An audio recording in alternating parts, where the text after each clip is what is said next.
Alright, I want to talk to you a little bit about marking your queens. In the past I'd used a queen, a pin specified for marking queens. I had heard of cheaper methods of doing that because those pins cost $6–7 a piece.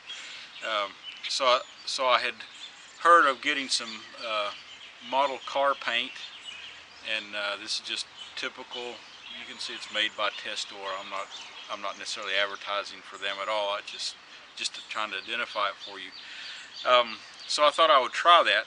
So I would shake it up and open the lid, and this is what happens when you open the lid. Is well, it's not going to splatter all over me, I don't think. But what I did was I would take the paint and put a little bit on there, and then I would let me get something to show you. Then I would if we pretend this is the queen, I would then tap that on her thorax. Well, you can see that makes a nice mark there, and it's fairly easy to see.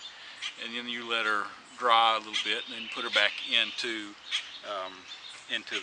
the hive. Well, one thing that I learned when you're doing this, and there's nothing wrong with doing this, but one thing that I learned is if you don't get all the excess off, see that drip? And see it's starting to come to another bubble. Did you see that? Let me get a little bit closer. I don't know if that's going to be in focus or not.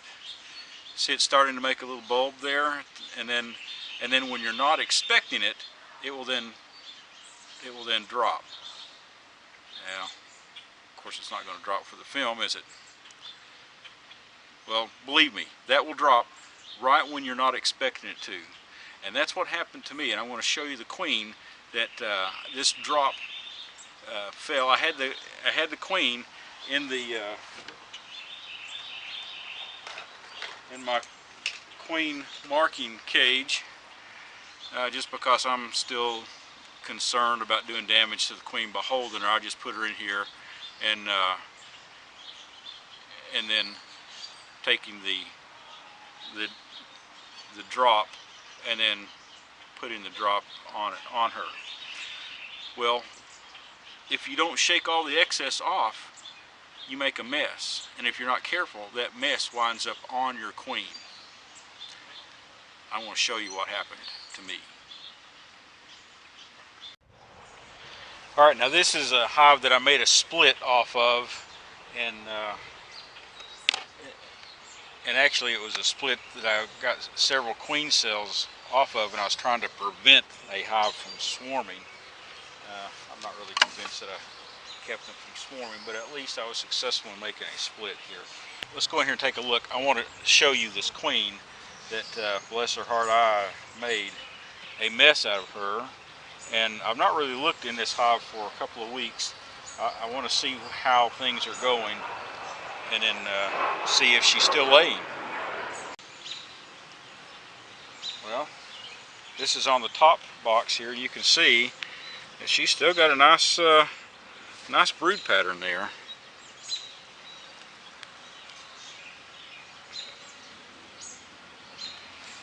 And the next frame looks just as packed, probably a little further out. Now this is, the first hive beetle I've seen.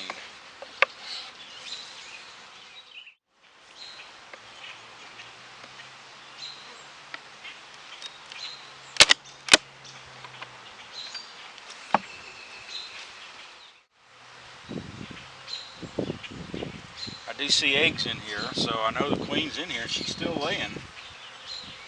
But I want to show you this. This whole frame's full of eggs and larvae.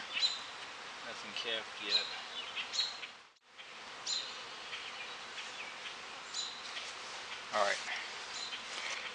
Alright, now here is the queen that I really just made a mess of.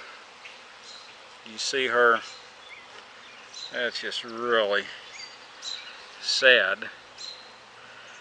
But you can find her easily, And she's still laying eggs too. I'm really surprised.